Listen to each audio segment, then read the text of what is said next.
Et Diadio le challenge à Boya. Il pleut chez vous. Et bien, mi deux.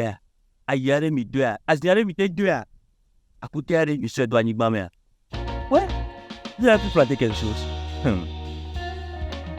Un blanc quelqu'un là. Oh, un blanc KO. Ah, vraiment, c'est dur cette saison. C'est vraiment dur cette campagne. Vraiment, c'est vraiment dur cette campagne. Regardez l'état des maïs. Regardez l'état des maïs. Regardez l'état de mes maïs. Regardez l'état du sol. Regardez l'état du sol. Regardez, zéro humidité. Hey, c'est chaud, hein.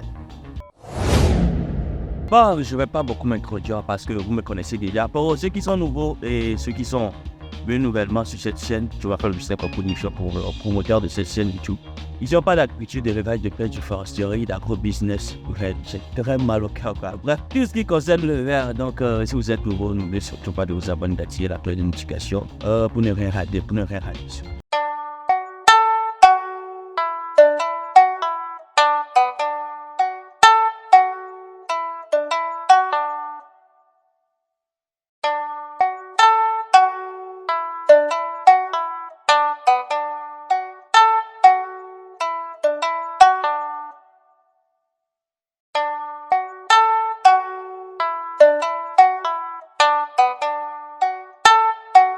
Aujourd'hui, je suis parti dans mon champ de maïs. On a eu à semer, ça fait pratiquement 3 semaines. Mais c'est triste de se rendre compte que les plants de maïs manquent beaucoup d'eau. On dirait on les a égorgés, on les a tenus par la gorge. Ils sont tellement assoiffés que mes plants de maïs sont assoiffés à mort. Ça fait pratiquement presque une semaine comme ça qu'il ne pleut plus. Même une goutte d'eau on n'a pas trouvé dans la zone de Niamassi là. Dans l'Est Mono, comme toujours, vous le savez, dans l'Est Mono. Une goutte d'eau, on n'a pas trouvé. Et regardez un peu le fond. Regardez tout ce qu'il y a comme maïs ici. Un peu les plants, vous allez voir la nature des plants. C'est vraiment triste, c'est aberrant. Et le pire, vous regardez. Regardez même le sol. Tu vas creuser, tu vas rien trouver. Tu vas rien trouver comme de l'eau. L'année passée, on a eu aussi ceci. La campagne passée, on a mis ceci. Avec surtout la production de soja. L'année passée, on a eu le soja et le rendement moins que les autres. Oui, les autres ont 500 kilos. Le petit sont plus c'est 800 kilos à l'intérieur. Et c'est très aberrant, c'était triste. Parce que normalement, le soja a un rendement de 1500 tonnes en moins de 1100 tonnes à l'intérieur. Au fur et à mesure que les campagnes passent, au fur et à mesure que la saison passe, on se rend compte que le rendement c'est limite. Et l'année passée, ça a été complètement illégal. De même que le maïs, la position du maïs n'a pas été bonne l'année passée parce que la pluie n'a pas été au rendez-vous. Et ceux qui étaient dans les bas-fonds, ceux qui pesaient le eux qui ont eu la chance de gagner parce que leur bas-fond n'était pas inondé et la chance c'est que qu'ils ont eu à mettre le maïs ou peut-être le soja ou même le manioc à la place du riz qu'ils devaient mettre. Et ils sont sortis victorieux. Est-ce que cette année, on va encore suivre le même scénario?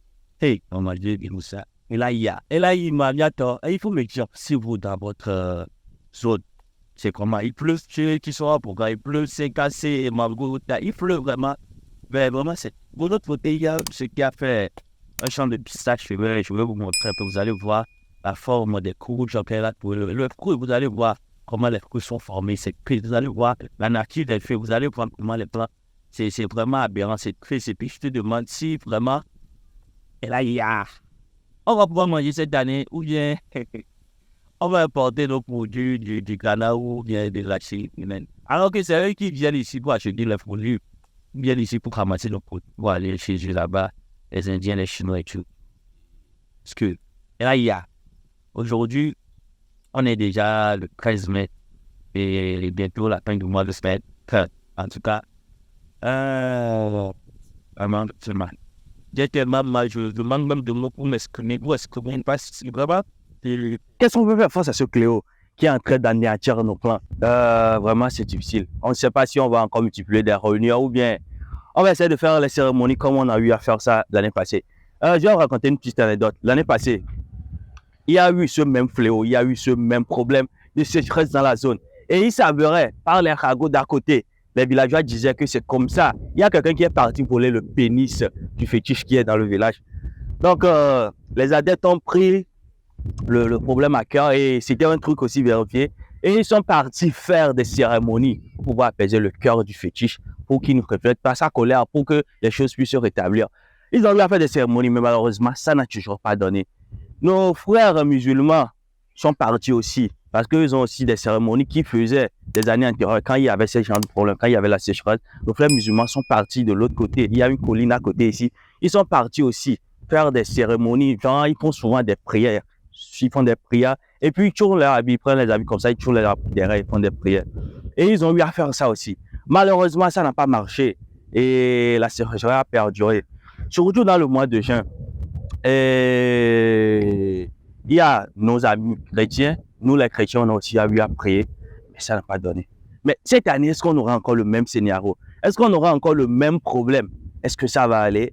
Ou bien, vraiment, on n'a pas le choix. Je crois que on n'a pas les moyens comme les Chinois pour pouvoir provoquer la pluie, ou on n'a même pas les moyens pour pouvoir irriguer nos champs, nos cultures que nous faisons. On a qu'un seul moyen de prier la providence, de prier Dieu pour qu'il puisse prévoir. Dites-nous, ceux qui sont à Karamango, Pougan, Thierry et compagnie, qui est Tao, nanani, nanana, ceux qui sont jusqu'en haut, mais dites-nous actuellement, est-ce qu'il pleut chez vous? C'est comment la pluie dans votre localité? Est-ce que cette campagne, ça va nous avantager? Est-ce que vraiment, il va pleuvoir? Et quelles sont les prévisions d'après votre localité? Vraiment, vous qui nous suivez, priez ensemble, soyez de cœur avec moi. Priez ensemble pour qu'il puisse tomber. Pour que peut-être demain, on puisse avoir la pluie le plus tôt possible. Pour que nos plants puissent reprendre vie. Sinon, ici, là, c'est complètement dead, quoi. Quoi. Voilà le champ de pistache du voisin. Vous allez voir que les fruits qui sont en train de former, ils n'ont même pas encore atteint la maturité.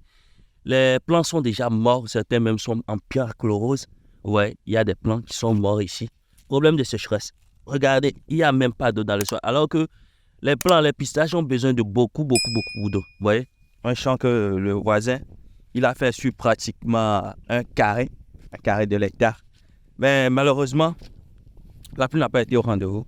Et regardez, ça là même, il va rien récolter ici. Il va rien. Normalement, les fruits devaient avoir un poids beaucoup plus gros que ça, avec une fondeur bien précise. Vous voyez, regardez.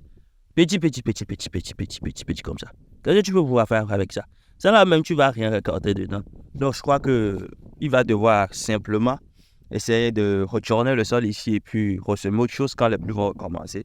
Parce qu'il ne va rien gagner dedans. Il ne va rien du tout gagner déjà. Et vraiment, c'est triste. L'investissement qu'il a eu à faire ici, depuis le début jusqu'à il a amené les enfants. Ils ont défriché, ils ont labouré et il a semé et tout jusqu'à ce moment. Regardez. Ça, c'est une perte totale. C'est vraiment aberrant, c'est triste quand tu te rends compte que les gens investissent et en fin de compte, il y a toujours ça. Bon, nous, on va prier pour nos maïs, pour que au moins, d'ici la fin de cette semaine qu'il pleut, et que nos maïs reprennent. Sinon, on va se retrouver dans le même problème que le voisin d'à côté.